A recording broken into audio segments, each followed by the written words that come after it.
others to join in. You all can tell me if if you have any questions regarding your ICTs, or you have any questions regarding your colleges, regarding admissions, anything at all, please let me know.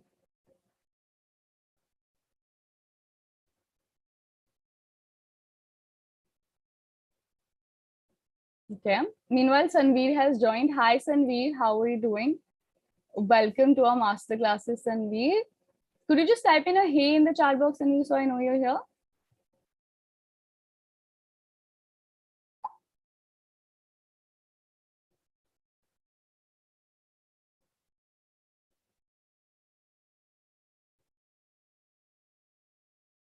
Hi there, Sanveer. How are you doing? And Anish, you've still not received an answer from you. Either you've not selected a university, or you're still searching for universities.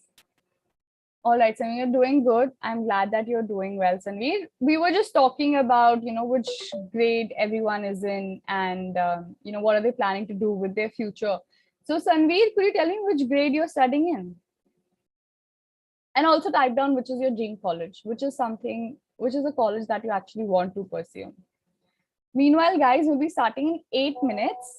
So we're just waiting for others to join in.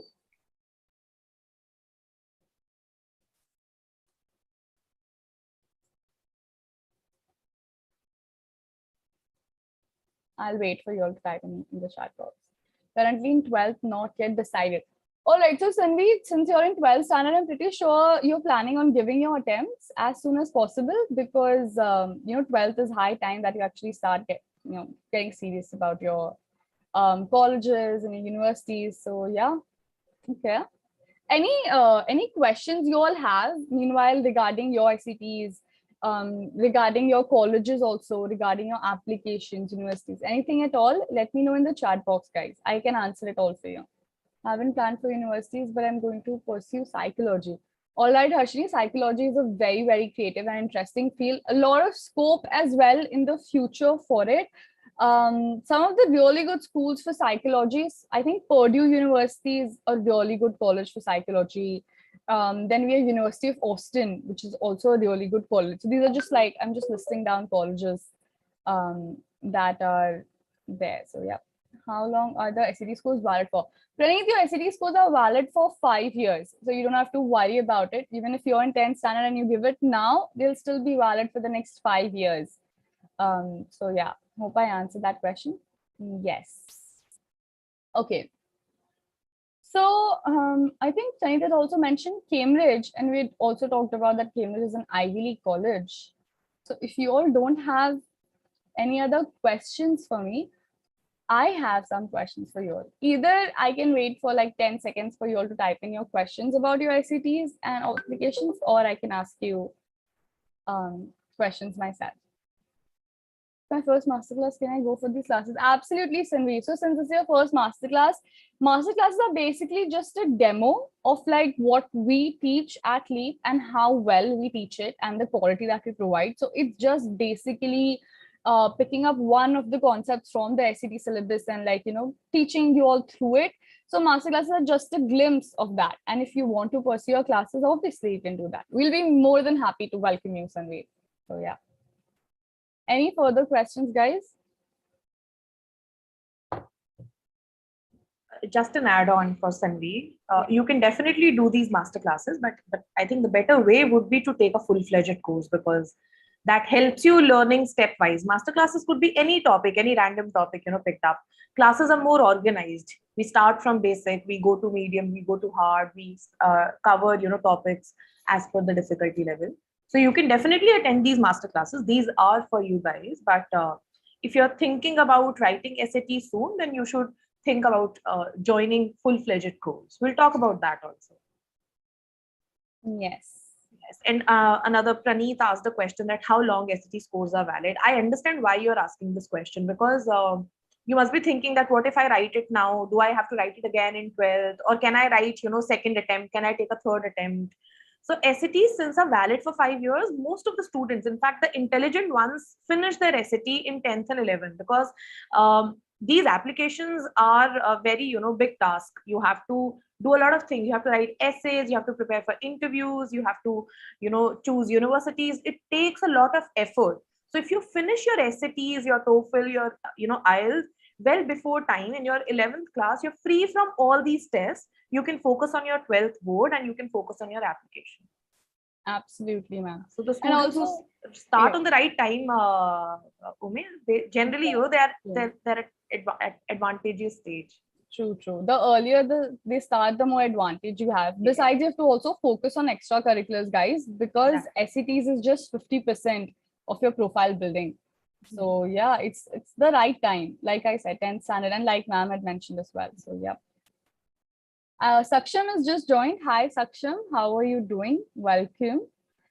Meanwhile, guys, any further questions regarding your universities or your SETs? If you all have anything at all, like any doubts that pop up in your head, it can be very specific doubt as well. If you're looking forward to a certain university, you want to get to know the university more, I think I can answer that question for you as well, guys. I'll give you all a second to type it down. Meanwhile, hey Saksham, how are you doing?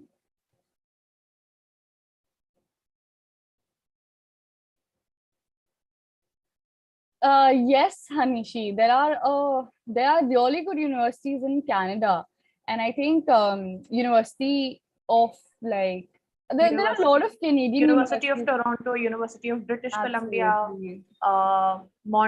one university in McGill.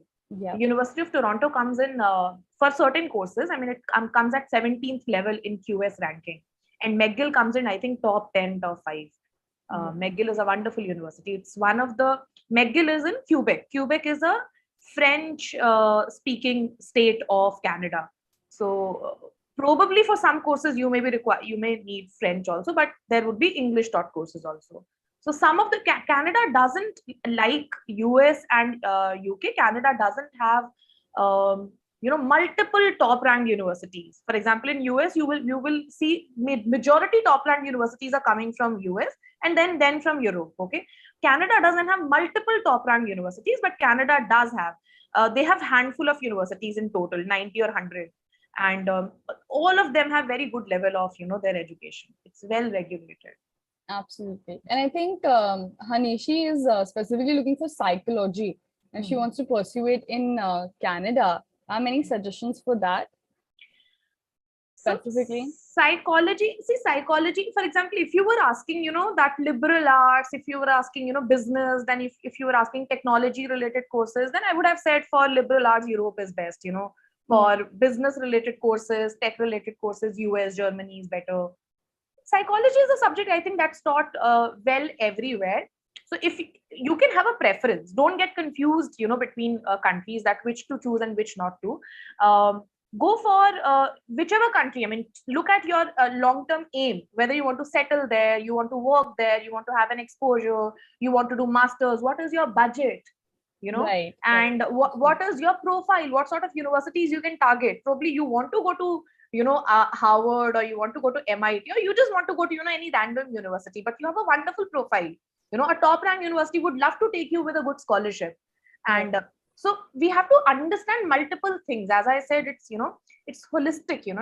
We look at several things. As Ume said earlier, SAT is one part of your profile. So you need to understand that that you need help of somebody who can assess you on assess these things. Absolutely. And since ma'am had just mentioned, I think, scholarship, the one thing that I would like to say is SETs also, guys, help you get scholarships. There are a lot of categories of scholarships, but a lot of people have asked us, SETs are now that they are optional, should we really be taking SETs?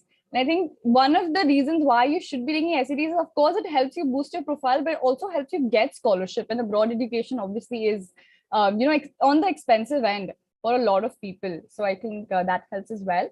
Ma'am, there was just one question from Praneeth, and then we can move forward with the masterclass. He's asked if Canadian universities need ICE certification. What is ICE? Can you give us the full form of that? Yes, because Praneeth, we've not heard of any ICE certification. ICE, yeah. Please write the full form of that. Probably we are aware of the full form. And if we are not, because I am a trainer, I train students for SAT, and is a coordinator here. So we'll connect you with somebody who knows about all these things in depth. Okay.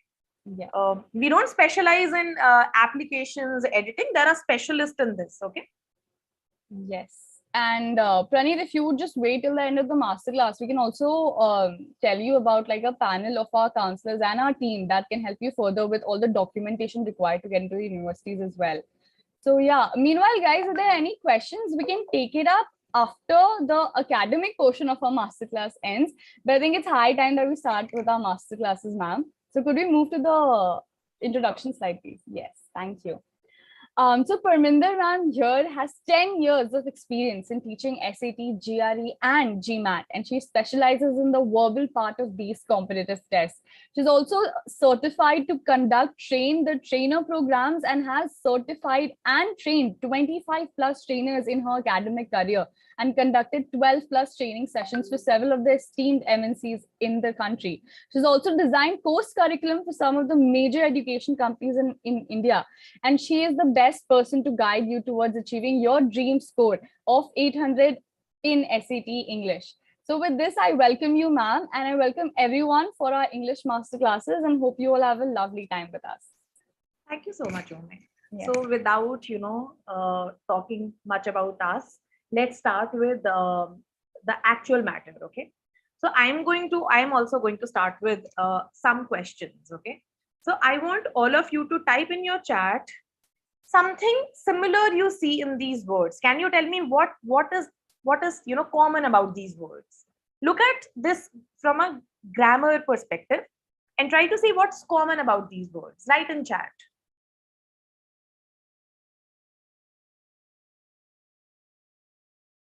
Don't try to tell me the meaning of these words, or don't try to see what is similar in meaning. Look at it from the grammar perspective, the common words used in grammar. So there is some similarity in these words. Can you tell me what's that in chat? Chavi says verb action words. Such a precise answer. What about others, guys? Do you think these are the words? These are the verb action words, or these are verbs? Do you agree with Chavi? Hanishi says, yes, these are verbs. Praneeth, Ankit, Sanveer. Quickly write in the chat if you think. Wonderful, right? I've received answers from you, and you guys say that these are verbs. And you guys are right. These are verbs. And that's our topic today. We are going to learn about verbs today. Verbs are, or verb, the questions on verbs are one of the most important topic in your SAT writing and language.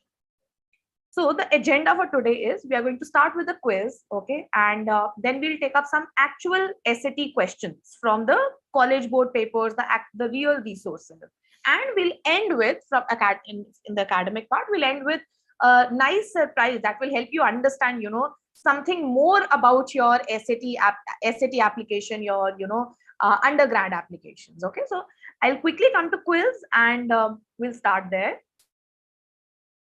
So I want you to find out whether there is any verb in the given sentences and write your answers in the chat. So let's start with the first sentence. It says, his painted skin. Is there any verb? If yes, what is that?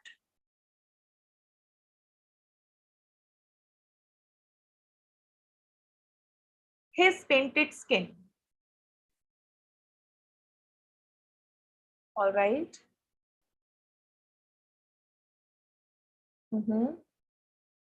Chavi says painting. Sanveer says it looks like an adjective. What about other? Painted. Okay. All right. Let's go to the second one. I have forgotten my lines. Any verb in this? If yes, what is that? Forgotten. All right. Hanishi says forgotten. Chavi says have forgotten. Okay.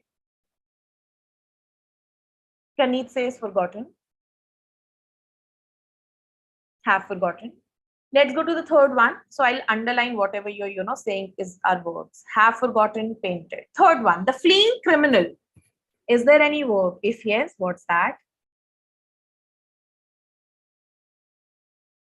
Fleeing.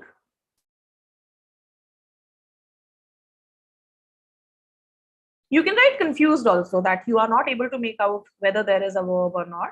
I'll understand. Chavi, what does no mean? Okay, no verb. Okay, all right. Okay. So some say no verb and some say fleeing is the verb here. All right. The last one.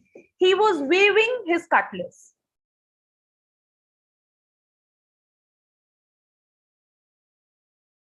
Any verb here? If yes, what is that? Waving, waving. All right.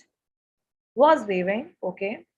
I really like when, you know, some of you are asking that, saying that was waving is the verb.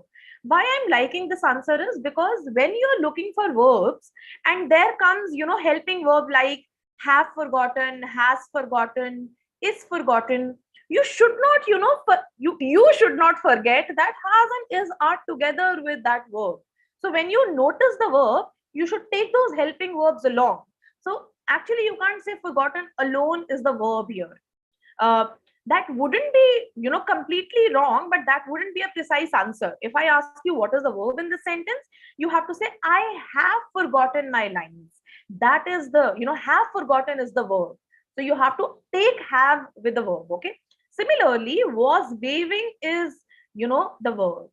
And as some of you rightly answered that there seems no verb in the third sentence, you are right, there is no verb in the third sentence.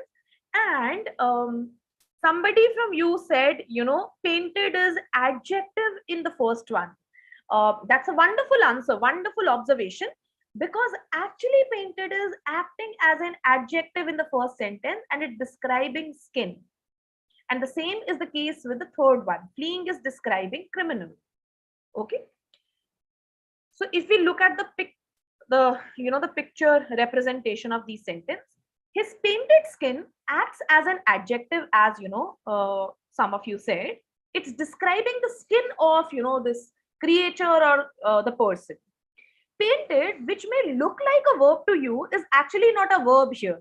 Okay, to make painted verb, you would need a helping verb before it. You have to say, he has painted his skin. He is, painted in white color, or this is painted in white color. So if you use painted alone, it will act as either adjective or adverb as per the context. Okay. And this is what we are going to learn today, that what do these verb looking, you know, words, what role do they play in our sentences? You know, are they actually verbs? Or if not, then what action do they play and how do we identify that? Okay. So there are different forms of the verb. Are you aware of the forms of the verb? That, you know, there is a first form of verb, there is a second form of verb, there is a third form of verb. Do you know that? Write in the chat if you know the different forms of the verb. Present form, past form, participle form. Write in the chat if you know there are. Nice, nice.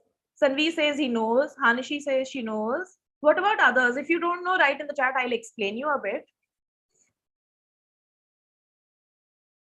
Sunny says he doesn't know that there are forms of verb. Okay, Sunny, I'll write here. So there are 4 forms of verb. First form, second form, third form, and the fourth form. Okay. Suppose the first form is eat. Okay. The second will become ate, and the third will become eaten, and the fourth will become eating. The first form of verb is called present verb. The second form of verb is called past verb. And the third and the fourth forms are not verbs. They are participle. Past participle and present participle.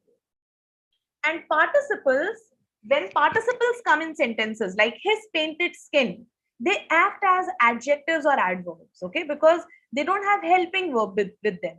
So to give eaten the meaning of a verb, you have to say, I have eaten, rice. Can you say I eaten rice, Sunny?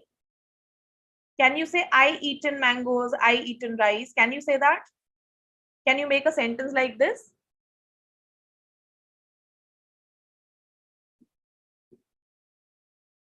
Tell me, Sunny, can you say this? Can you make a sentence like this? Praneeth, you too? No, na? You have to say, I have eaten rice, or I have, done this work, right? Why? Because whenever you use a participle form in a sentence, it requires, help of verbs like helping verbs like is, am, are. Okay, yeah. Ankit we say I eat or I ate. I eaten is wrong. I have eaten is right. I had eaten is right. I am eating is right. Neither can I say I eating. Okay, that would also be wrong because I eating is again, there is no helping verb, and without helping verb, you cannot use participles in the sentences. So if there comes a participle like this, you will understand by sound, that his painted skin. It's not even a proper clause. It's a fragment. Okay. So then you need to correct this fragment by adding, helping verb. I have forgotten my lines. So have forgotten is, your verb. So Praneeth has a question. So eaten and eating can never exist as adjectives. Praneeth, eaten and eating are adjectives. They are adjective. They can exist as verbs. They will be used as verbs when you use helping verbs with them. For example, if you say I am eating something, then am eating is a verb. If you say I have eaten that, then have eaten is a verb. But if you say eaten in India, then you have to name the thing whatever is eaten in India. It's like an adjective. If you say eaten in India rice, then rice are what eaten in India, and that's an adjective.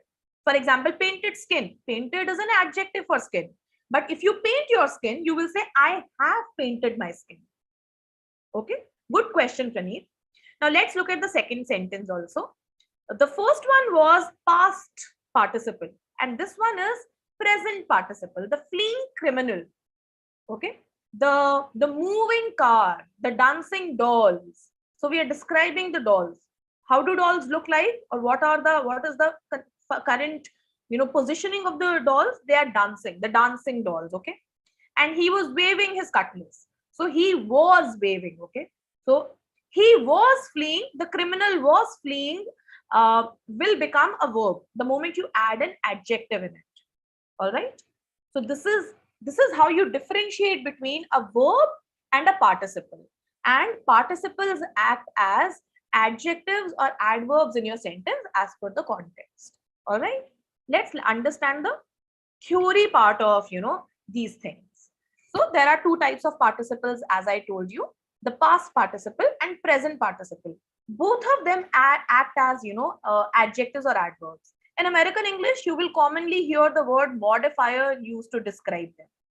Okay, modifier is another modifier, or modifiers is another word for adjective or adverbs. Okay, so the past participles will generally end with ed, d, t, en, or n, and the present participle will always end with an ing. For example, look at this one. Battered by the wind, John fell on his knees. So who is battered by the wind? Can you write in the chat? Who is battered by the wind? It's John. Now tell me, can I put this phrase in the sentence at the end? Can I say John fell on the knees, battered by the wind? Can I do that? Hanishi says we can do that. Can I say John fell on the knees, battered by the wind? I don't put a comma, okay? No comma here. Knees, battered by the wind, and then a full stop. Can we do that?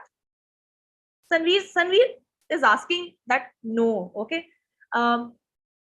We cannot do that. And we cannot do that because in that case, the knees would be battered by the wind. And we don't want to say that the knees are battered by the wind. We want to say John is battered by the wind, okay? So wherever, so they act as your adjectives and adverbs. Their placement really matters. So wherever you're putting your, modifiers, your adjectives and adverbs, these verb participles, they should correctly modify the noun or the verb they are coming for. Look at the second one. My mother is the next lady wearing red hat. So if my mother is next to the lady wearing red hat. So who is wearing red hat? My mother or the lady? The lady, right? Very good, right? Now, you can't say that I actually meant my mother is the one who's wearing the red hat, right? Because by your sentence, it looks like your mother is next to the woman who is wearing red hat, okay? So therefore, it should be close to that thing. So the verbs which convert into into the participles, those verbs should should be close to the thing they are modifying in the sentence. Okay, and the verbs which act as participles will be modifiers in your SATs. There is a one slight one more addition which I think you will understand once you start exploring more about verbs doing different roles. But for today, we are going to stick to this thing, that when are verbs acting as verbs and when are verbs acting as modifiers. Okay. All right. Now the three actions of verbs. So what are verbs? Okay. So if you just want to understand by meaning, you don't want to delve into the core grammar and want to see that what actually is, what is the technical word, what is the technical, term for verbs and participles, you can understand that by meaning also. So verbs are those words which show physical actions. I teach, you listen, you study. Ume explained us about applications, explained. Okay, so which show direct physical actions. Then verbs express mental actions also. For example, to think. Okay, whatever you are, thinking in your head, something. So there are tangible verbs, something which you can actually see, observe, and touch, and there are intangible, something which you can probably cannot touch and you can only experience. So thinking. Okay, I think you are my student. Okay, I love, that's a feeling. Okay, I love let's say cars, so that's a feeling. I hate traffic. Okay, so hate is a feeling, that's an action. You can say that's a emotional or mental action. And the last is very interesting one, the states of being. He is a doctor. He is a doctor. Can you tell me what's verb in this? He is a doctor. He is a doctor. What is the verb in this sentence? Right, Hanishi? What about others? What is the verb in this sentence? We generally get confused, that what is a verb in such a sentence? So is a verb in this. Is tells you the state of being. That person is a doctor. I have generally seen, my students making mistake when they, come across a sentence where the verb is generally is, am, are, or has, have. They generally ignore that. They want the verbs to be probably bigger words like, jump, explained, words like this. Is, am, are can also act as proper verbs in your, they are generally called complementary verbs, but they can act as proper verbs in your sentences. Okay. Now tell me one thing. If I say I am, will you say this is a proper sentence? You must have seen this written on walls, shirts. I am. I'm not sure. There's a movie also. I am, named I am. Will you say I am is a proper sentence?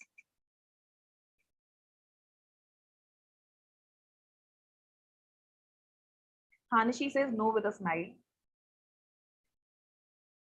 What about others? I am is a sentence or not? Praneeth, Hanishi, and Sanveer say no. Ankit, Preet, what about you guys? Do you think I am is a sentence or not? Is a proper sentence or not?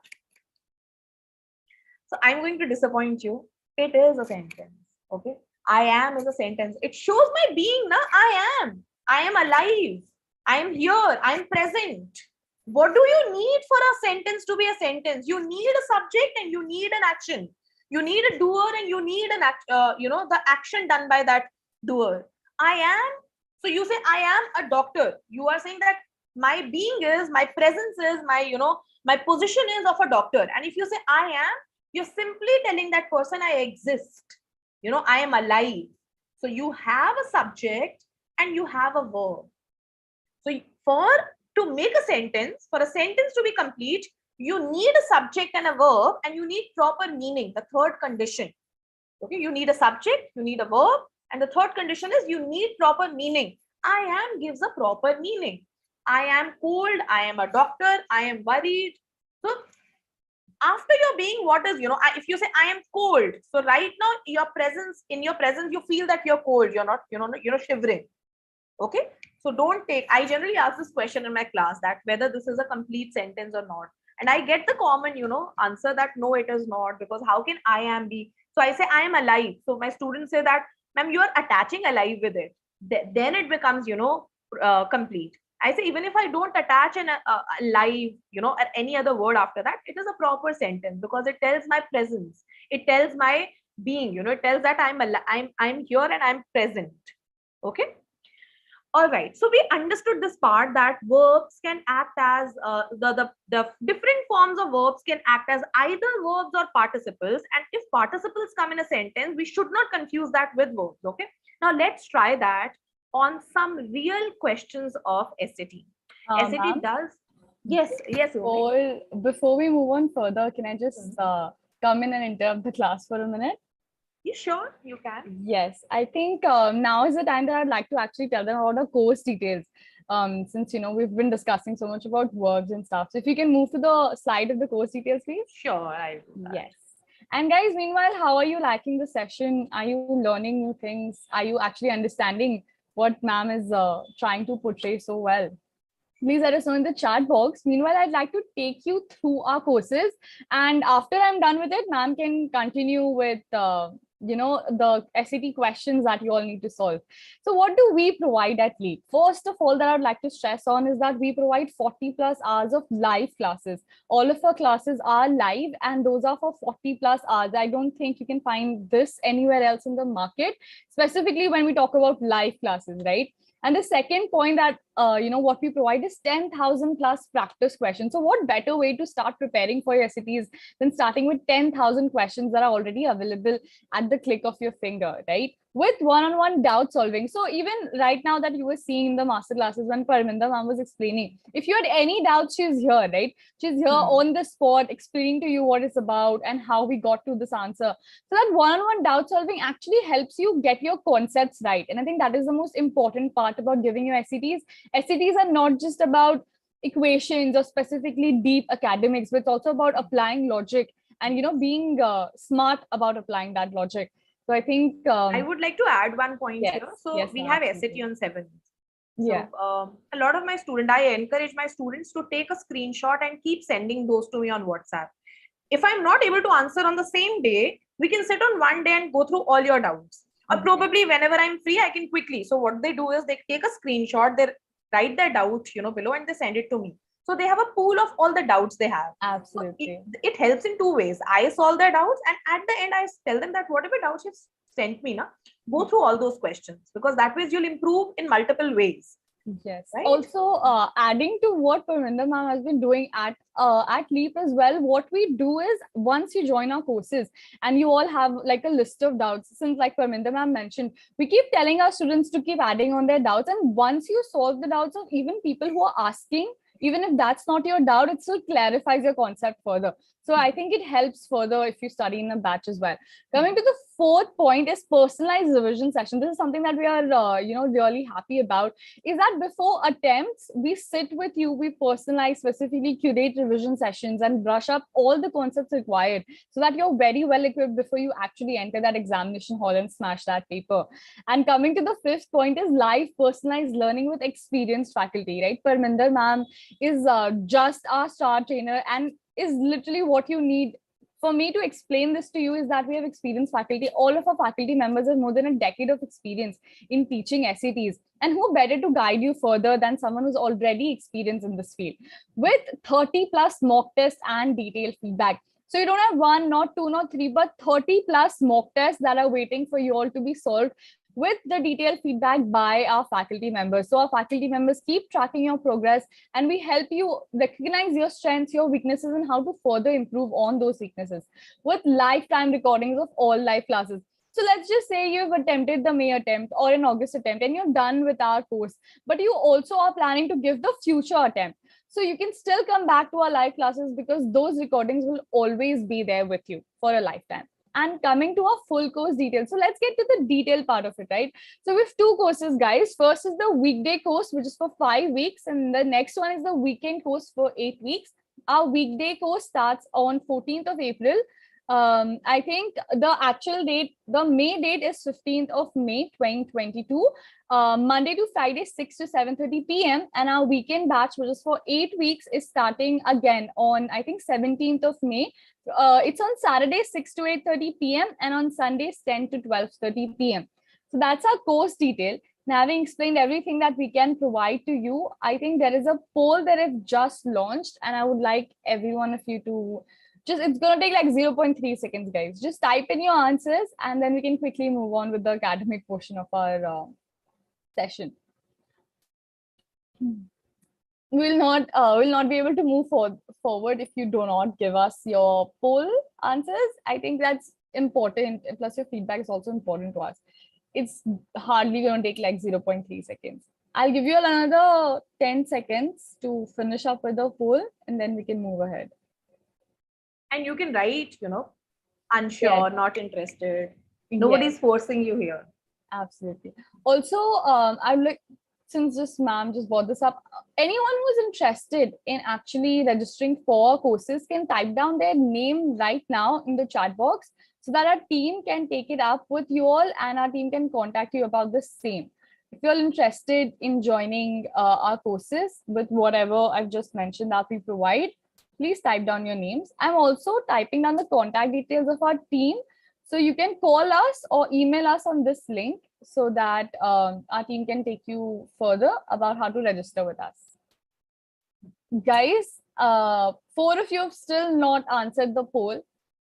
It's just going to take like a second of your time. You're just like holding. Just type. Even if you're not interested, just type it there. Yeah.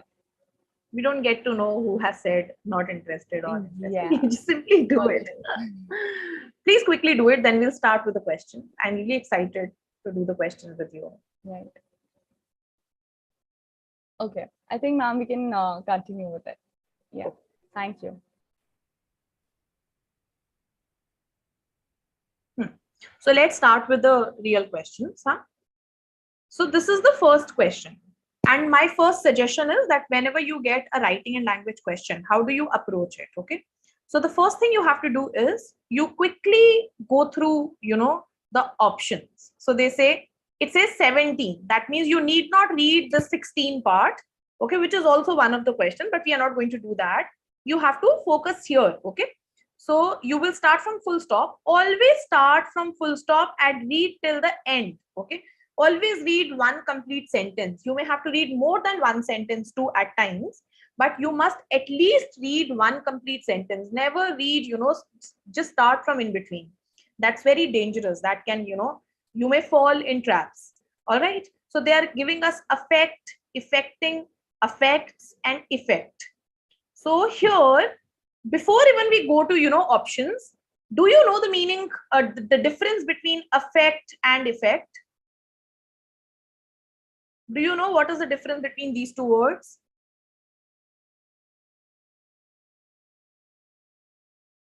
That will help you understand. Now you know affect and effecting, the difference between affect and effecting. Effecting ing is probably a participle. Do you know the meaning in these two words? Difference in meaning of these two words, affect and effect. You can write yes or no. I'll explain you then.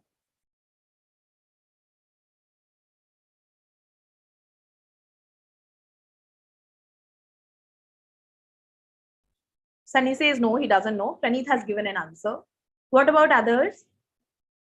Sanveer, please. Ankit. Praneeth. Okay, good, Praneeth. Shamla. Guys, please write answers. I've just got answers.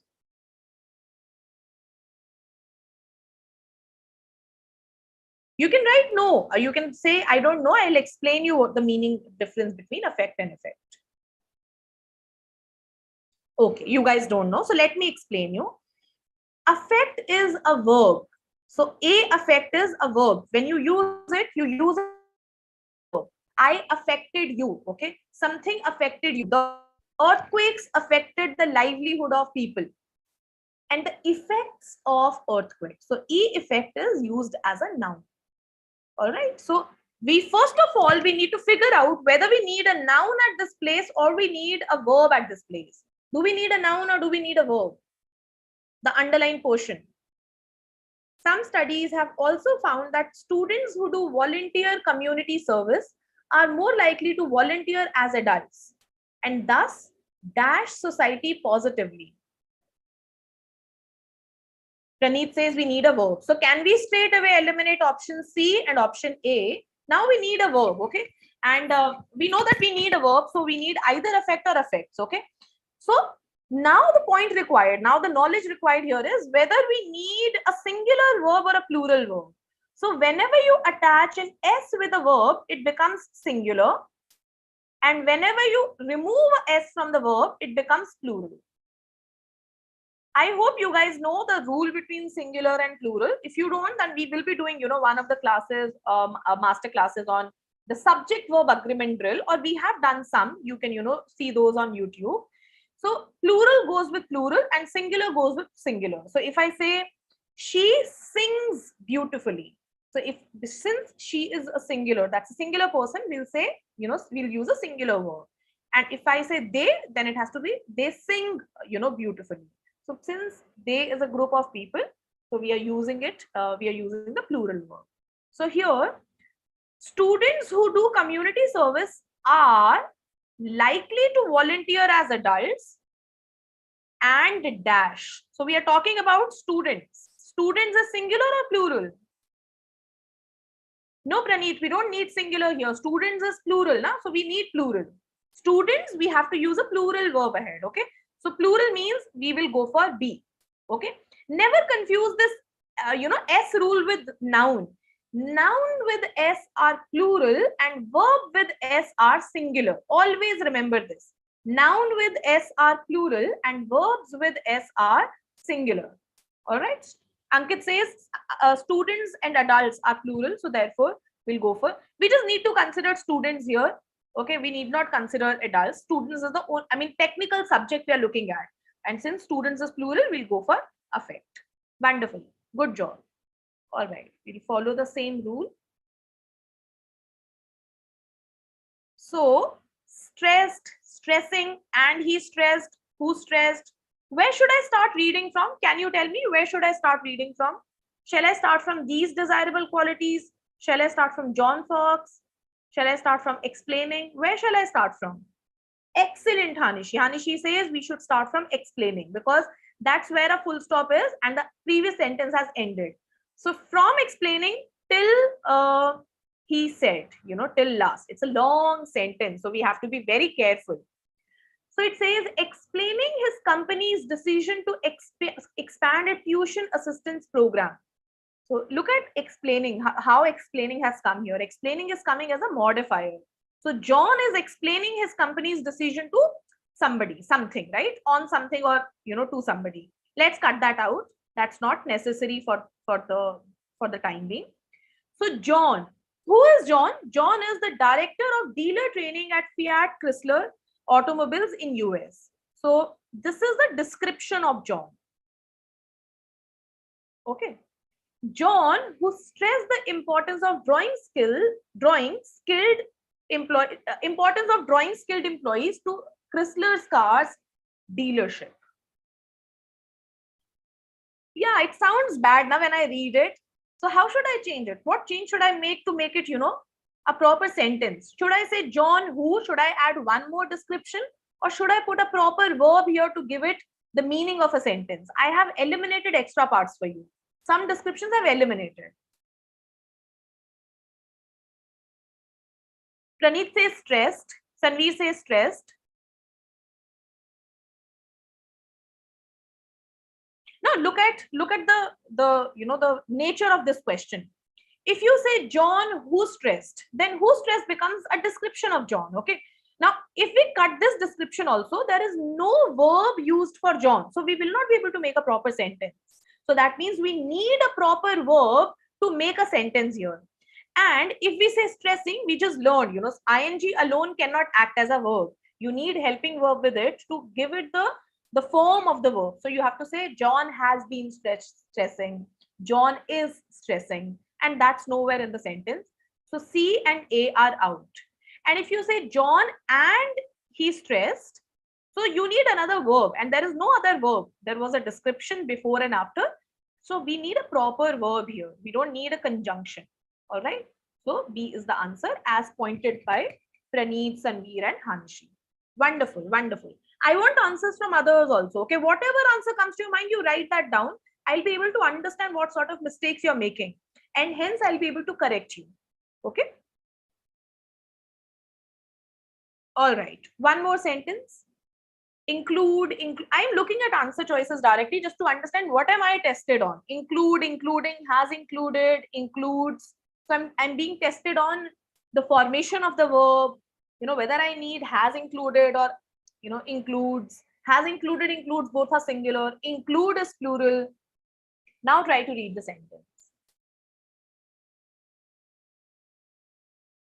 The most common forms of professional development provided to employees dash coaching, mentoring, technical assistant, and workshops. We can read till here. So the most common forms of professional development provided to employees.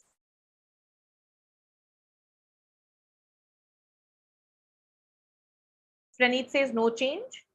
Okay. Sanveer says include. Preet says A. Okay. Include. Hanishi says include. So that means you all agree including is wrong here, right? Including is wrong and has included is also wrong. Now to decide between A and B, A is verb with S, that is singular, and B is verb without S, that is plural. So what includes coaching, mentoring, technical assistant, and workshop? Can you tell me what includes these things?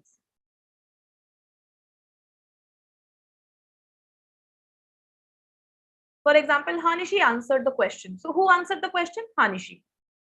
Can you tell me what includes coaching, mentoring, teaching assistant, and workshops? Very good. Sanvi says forms of professional development. So forms. Forms is plural or singular? Is it plural or singular? Forms. Plural.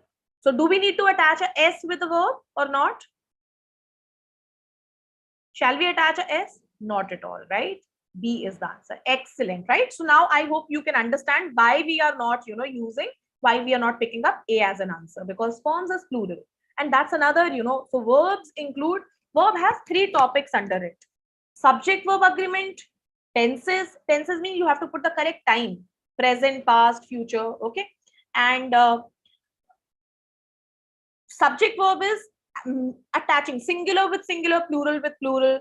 And the different verb forms which I'm explaining you today is when verb changes and converts into a modifier and we need a correct form and the correct placement.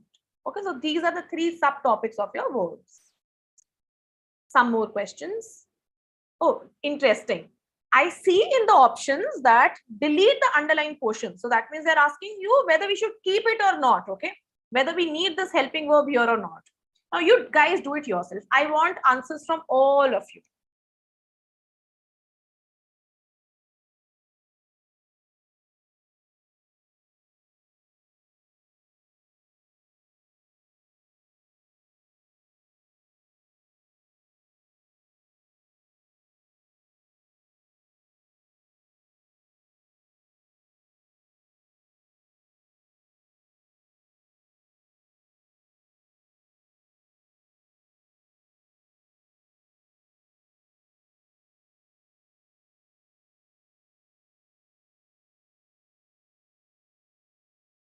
There is something very interesting here. Keep writing your answers. I'll tell you, that in a while, once I've received, answers from all of you. Make guesses. Sanveer is writing the answer with a question mark. Do that.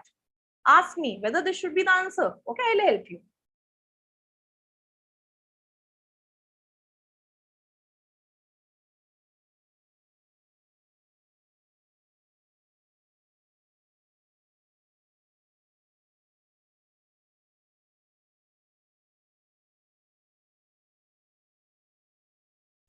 All right. Now, if you see, I want to ask this question. If you say, is captivated by its eye-catching illustration, or was captivated by, or has been captivated by? Who? Who was captivated by? Who has been captivated by? Or who is captivated by? Children. Praneeth says children. What about others? Do you think it is children's? Children's are captivated. Children's have been captivated. Has been captivated.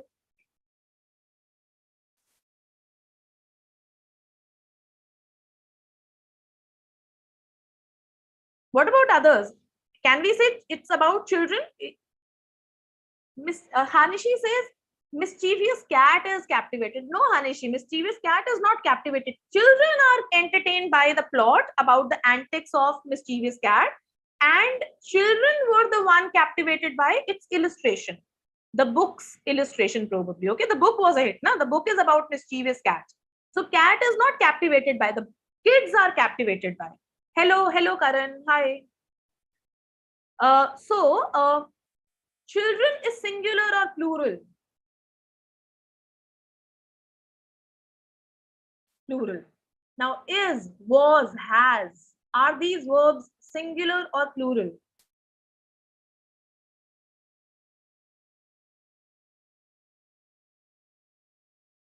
Is, was, has. What about others? Praneeth has given me the answer. Singular, right? Their plural partners are, were, and have. Now, if children are plural, we can't use a is, was, has here. Na? So all three are out. You cannot use these forms at all. It's a violation of subject-verb rule.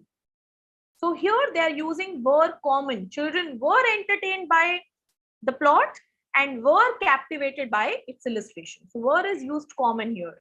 So therefore we need not. If we needed something here, we needed a were, and were is not there in the answers. So therefore we'll go for delete the underlined portion. So in this way, were will become a common helping verb for entertained and captivated. Okay.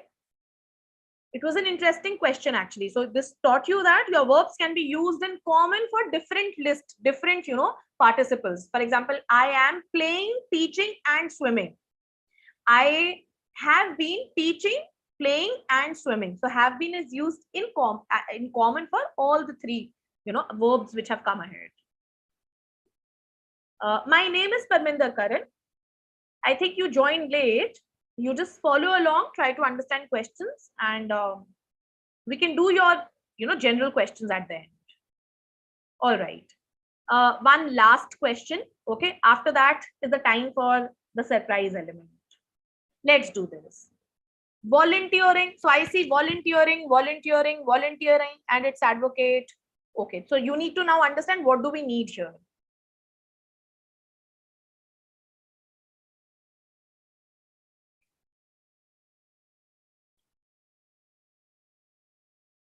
Though this question shows you the way verb is used, it's testing you on something different than, different from what we have done today. I want answers. Last question, correct answers from all of you. Okay. All of you answer, and I want correct answer. Give your best. Take half a minute.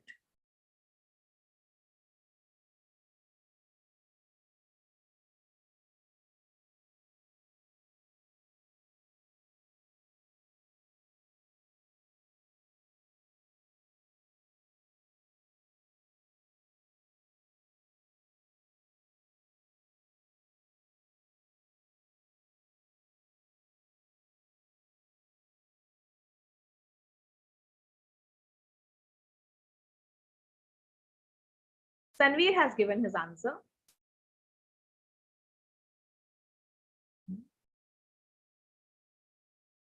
Okay, Praneeth. What about others? Hanishi is confused between B or D. Okay. Ankit, Preet. What about you guys? Radha, Karan.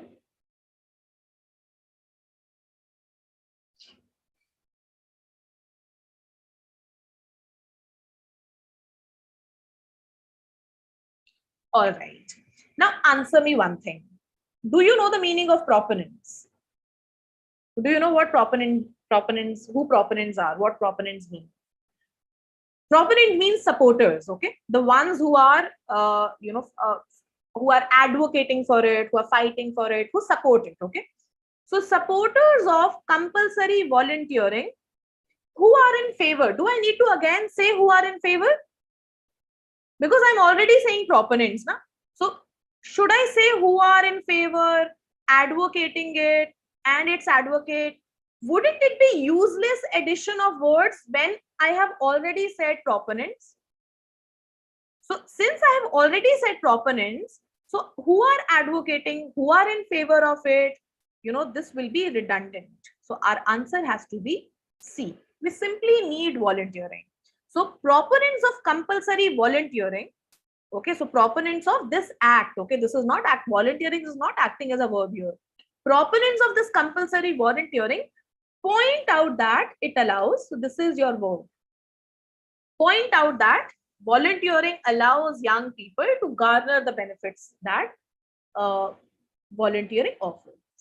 Okay, so this question, though volunteering is not coming as a verb here, this question also taught you one point, that if there are extra words or repetitive words in your SAT, it's preferable to eliminate those words and keep your answer concise and short. Okay, your answer should be sweet and short. SAT prefers short answers. All right. Okay, Ume, I'm done here. I would like to talk about the surprise in a while. So do you want to talk to students for a while? Yes, absolutely. So, guys, there's another poll that I've just launched, and I promise that this is the last poll for the evening. It's basically asking you to rate the session, right? Like, since we've completed with all of the academic portion, and Parminder ma'am has taken you through how exactly to use verbs and other stuff. So let me know if you liked the session, if it was helpful. Do you take something back? Not just in the polls, but we would like to also hear from you in the chat box. Your feedback is very valuable to us. It really does help us improve on what we're teaching and understand what it is that you need from our side. So yeah, take your time, and we really want to know what time you prefer, because we are doing it at 4, but a lot of students are asking us to do it at 6 or 7. So we really want to know from you guys that what time do you prefer. And again, if the session is informative, we keep it this way, and if you want something to be added, you write in the chat. We'll make it more informative, and we'll add more details in the next session. We want to improve as per your demand. And Pranit has written that he learned a lot of things today. So all the credits to ma'am. Pranit and Hanishi have been, they wrote answers like, they were on fire. I loved it. I mean, even if you write wrong answers, it's okay. It should be that you should have the zeal to, write your answers quickly. It gives the kick to the teacher also, I want to explain more then. And your wrong answers actually push me to explain things which I may not, do if you don't write answers. And I'll just simply say B is the answer, let's go with it. Absolutely, ma'am. Absolutely. Thank you, Sandeep. Also helps make it very interactive. So yeah. Yes. All right. Since most of you have answered the poll, I think we can go ahead with the surprise one. I'll let you go. Yeah. All right. So the surprise element of today includes something very interesting, okay? Because I have seen my friends, relatives from my family, struggling with this point. So I thought, why not, give you something in today's session which can help you in long run. And I saw initially that all of you are, most of you are in either 10th or 11th class. Those who are even in, 12th class, realizing the importance of this part can help you in, long run. Now, I'm going to talk about the preparation for your university interviews. First of all, not every university will ask for interviews. Okay, don't get scared that Parminder is talking about interviews, and probably every university I'll apply to will have interviews. Not every university. Some selected universities for some courses. For example, somebody was interested in psychology. You may have interview here or there. Okay, and interview, you need to understand the purpose of interview. You need to prepare for interview. Okay, some things would require long practice and knowledge, and some things are you can prepare a day before or a week before the interview also. Okay, so first of all, consider the type of the interview you can expect. Now, type means there are 2 types of interviews. Probably they are checking your behavior. Okay, these are called behavioral questions. So they will pose questions, talk about a time when you led a team, talk about a time when you did not follow the orders of your senior, your teacher. Okay, how did you cope up with that? And so they'll ask some behavior question where they would like to know you as a person. So there are some, there's a pool of questions you can prepare from on, and you can understand that, how to answer those questions. So you need to understand the type of interview you may have when you start your applications. So when you shortlist, when you decide that these are the 7 places I want to apply to, ask your counselor that should I expect interview from any one of them. So your counselor may know, because your counselor has years of experience. Na? So he or she will be able to tell you that yes, these 2 would require interview, and their interview type would be content, core subject based or behavioral. Okay, I may not be using exactly the right term, but these are the 2 divisions. So sometimes the interviews are very casual. They just want to, understand what sort of person you are, why are you applying, your goals. Sometimes they want to check your probably subject knowledge. They may, ask you, uh, this is not probably correlated to your bachelor's, but one of my students said in the interview they asked about guesstimation. So he luckily knew about it. So you need to understand that. Or probably none of the university may ask for interview, but then they will have very, they would require very strong your SOPs and letter of recommendations. Okay. And it's always recommended that you reread your personal statement and reread your course information and your letter of recommendation also. So whatever you have written in your SOP should relate with whatever you are speaking that day. Okay. Anything which you feel because of the word limit in the SOP could not be explained, you have the chance to explain that in the interview. So reread your personal statement, think over the points you have mentioned, your achievements, etc. Think how will you elaborate that, and in which questions those achievements can fit in. Okay, read the course information also. If you don't know the course information, if you don't know what courses, you need not, you need not mug it up. You just need to know your favorite subjects, so that when they ask what attracted you towards this course, you can name those subjects and you can say how those subjects are going to, you may not choose those subjects later, you may not specialize in those subjects later, but right now the person, the university wants to know whether you are really interested in the program or not. Okay. And 3 more points. Think about how you can stand out, and don't keep talking about that throughout your interview. Don't do that. Okay. Just think how you are different from all the students who are applying there. 2-3 things which make you different, whether your academics make you, stand out, your extracurriculars make you stand out, your personality types make you stand out, your SAT scores make you stand out. What hard work you have put in that thing. Think about that, because that will help you again, explain yourself in a better way, because they want to see that obviously not everybody can be, special or different. There are some similarities also, but if you have something special, it should come out in your interview. So think about that hard and start thinking from now. There must be some times when you would have participated in Olympiads and competitions, state level, school level, district level, where you might have, excelled, or some part of your personality. You may have participated in community services. For example, I come from a Sikh family. I have always participated in community kitchen from childhood. My grandmother used to take me to community kitchen. So that is something which I realized that can be told to someone when I'm doing the application, and that person would understand. Yes, I am a person who's committed to serving the society. Okay. So think about such things, how they can be expressed in formal language. Okay. So for example, I express this in a formal language. If you talk about this thing at my home, it's something very casual. You don't even talk about it. You should not. That is the atmosphere. But when I have to express it to somebody who's seeing me for the first time and trying to understand what sort of a person I am, you need to explain it in better words. Okay. Plan some answers to some common university interview questions. So once you have decided the university and you know that this university is going to take my interview, you can Google, you'll get a pool of questions. Your counselor, your admission, expert can also give you that. And try to prepare for some questions. Once you've prepared for some question, you would know how to answer the others. Okay. And lastly, know your subject. Know the big authors of your, subject. Read some books on that subject. For example, psychology. Read, some books by some famous psychologists. Try to understand that which area right now you're interested in. Every year it will keep on changing. You'll grow and you'll understand that your interest lies not here, there. That will keep increasing your knowledge of that subject. But right now they want to understand, are you really interested in that subject? Do you really know about that subject? You are the one who have to show this. Okay, so prepare well. All right, so start thinking from now that what are the things, be more, be more articulate, express yourself better. They don't want probably you to speak like me, the way I am, talking and talking, speaking here. Your answers can be terse, but they should be to the point. So Hanishi,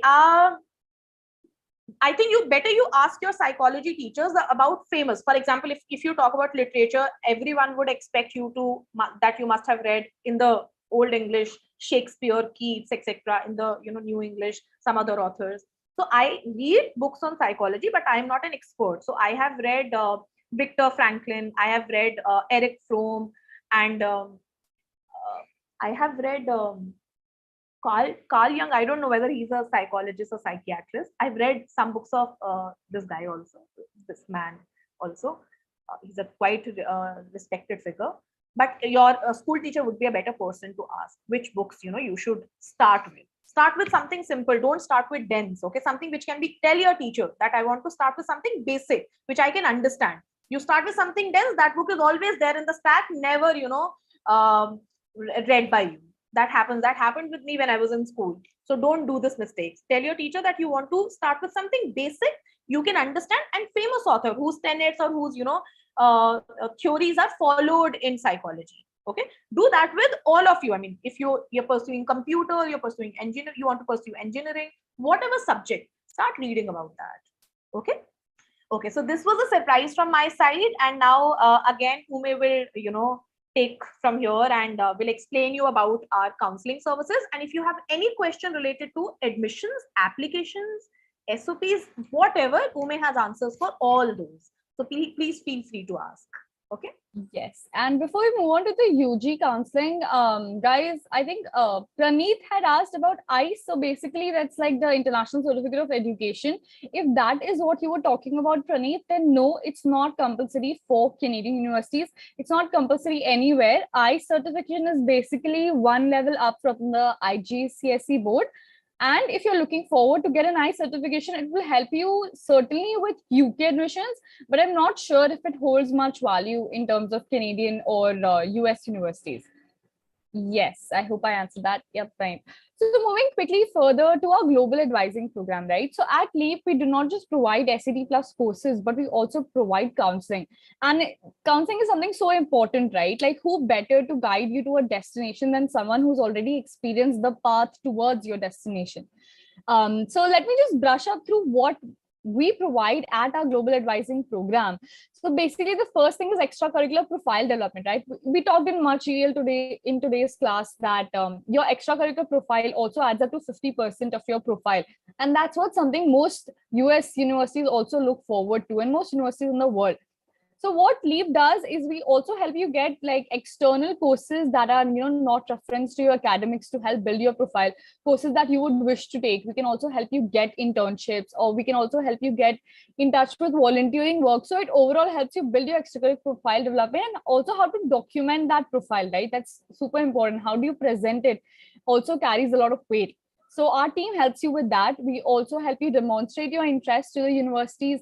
We also help you with summer planning. That's basically what I mentioned. So securing a summer program, internship or placement much ahead of your actual admissions to the university. That is also something we help with. We help give you access to exclusive essays, right? So these are essays written by, mentors or professors or students who have already gotten admission to some of the most prestigious universities in the world, maybe in the United Kingdom, in the Canada, or the United States. Some of them are through Ivy Leagues as well. And personal statement and supplement essay guidance. That's basically your SOPs as well. Your portfolio development, if you want to get into artistry fields. We also help you conduct a research of university, right? So it's so important that you understand and start planning which university is your top priority and how to prioritize your university list as well. So our mentors sit with you. We help you guide which university is going to be the best suited for your career that you're looking to pursue this field in. So university shortlisting is one of the most important points of going ahead with your future, guys. So our team of mentors also help you through that.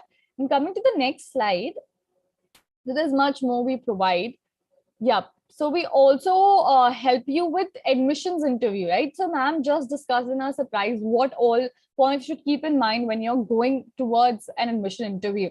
And our team also helps you, sits with you and guides you towards your admission interview.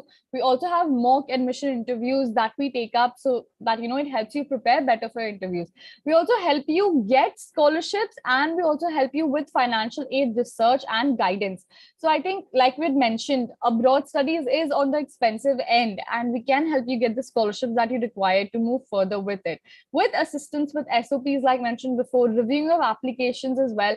We have a team of mentors who will sit and edit your SOPs with you to, you know, make sure at the end of the day, you provide and present your best side to the universities. And that also gives you a better edge in the applications, with advice on student loan, bank accounts, remittance, accommodations, whatever required that comes. You know, it's basically end-to-end service. It's just like a one doorstep solution, and with assistance to visa process. I think this is the most important point is, you know, specifically for students who are applying for abroad universities, there is a visa process, right? There's a visa interview that you'll have to pass. Specifically for US, visa interviews are kind of very difficult. So how to go further with the visa? We also held mock interviews for your visa interviews, and we also help you document that application as well.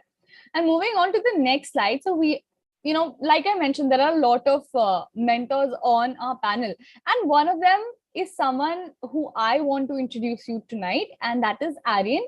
Aryan is an alumni of Harvard herself, and Harvard, I'm pretty sure most of you have heard of Harvard. It's an Ivy League college, one of the best in the entire world. She's from our team of admission counselors, and she's also graduated from Georgetown University, which again is one of the top ranked universities in the world. Georgetown is one of the most competitive universities and one of the most famous universities there are. And she's also a board member of Harvard Alumni Entrepreneurs. So Aryan is just one of our mentors. But yes, we have a panel of mentors. So having said that, and having explained what we provide in our advising programs, is there anyone of you who would like to register with us for our UG counseling sessions, or for you know, ICT plus courses? Either of them, you can just mention down your name in the chat box. And I think today's masterclass was enough glimpse to give you a hint of what exactly we provide. You know, there's a lot of quality that we provide at LEAP. We really focus on, you know, our students actually achieving. And one more thing that I'd like to add, which is not mentioned in the slides, but still go ahead and add it. Our students, we have helped our students achieve scores of around 1500 in SAT while they were taking an 8-week course for a weekend, or while they were taking a 5-week course. And our faculty was able to help them achieve their dream score. And, you know, 1500 plus is a huge score. It's very massive, and it's very difficult to actually achieve that. But our faculty was able to do that with our students. So I think that gives you enough evidence of how much we can help you with your dreams as well. So is there anyone who would like to register with us for any of them, UG counseling or for our SCT plus courses? Please let me know in the chat box. I'm also typing down the contact details of our team, so you can contact us directly over here. And are there any further questions, guys? Now it's time to ask all of the questions that, you know, might have popped up in your head or you want to ask. I'll give you 30 seconds to type them down. If not, then we can end the session here.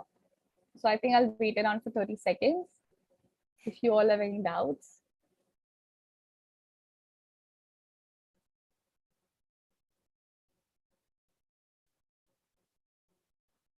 Okay, there are no doubts, guys. I think all of you are very well, I think, rehearsed with SETs and stuff, I guess.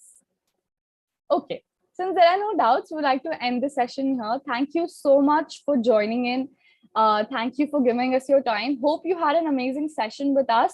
Hope to see you very soon in our courses or in our next masterclass, which is at 4 every day of the week from Monday to Saturdays, except for Sundays. And yes, take care of yourselves till then, and hope you all have an amazing evening ahead of you. Thank you so much, guys. Bye-bye from my side too. See you again. Bye.